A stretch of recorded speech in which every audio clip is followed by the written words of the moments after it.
अगर आप इस फील्ड में अभी नए-नए हैं और आपको सीखने का मौका मिल रहा है, तो सीखने की कोशिश करें। पेशेंट को डील करना है ना, तो पैसे की टिक-टिक ना करें पेशेंट के सामने। बहुत सारे जो है साइकोलॉजिस्ट जब पेशेंट को डील कर रहे होते हैं, तो पेशेंट की हिस्ट्री लेते हुए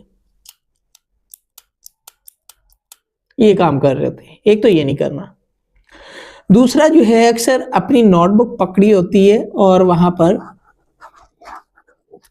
डिफरेंट स्केचेस बना रहे होते हैं, अपनी एंग्जायटी को रिलीज कर रहे होते हैं और कंफ्यूज हो जाते हैं यहाँ से कि भाई हमने जो जो टेक्निक्स पढ़ी हैं उनको इम्प्लीमेंट कैसे करना है, कौन सी टेक्निक को कब फिट करना है। सीबीटी को इम्प्लीमेंट करना है, साइकोएनालिटिक टेक्निक को इम्प्लीमेंट करना है, डीबीटी को करना है, बिहेवियरल थेरेपी को करना कौन सी जो है टेक्निक को है। ये सारी बात की बातें हैं। पहले आप पेशेंट को सुन तो लें, आप गौर से सुनना तो सीखें। जब आप गौर से सुनना सीखेंगे ना, तो ऑटोमेटिकली ये मसला हल हो जाएगा। क्यों? आपकी एक्टिव लिसनिंग स्किल जो है ना, इसके ऊपर काम करने की ज़रूरत है।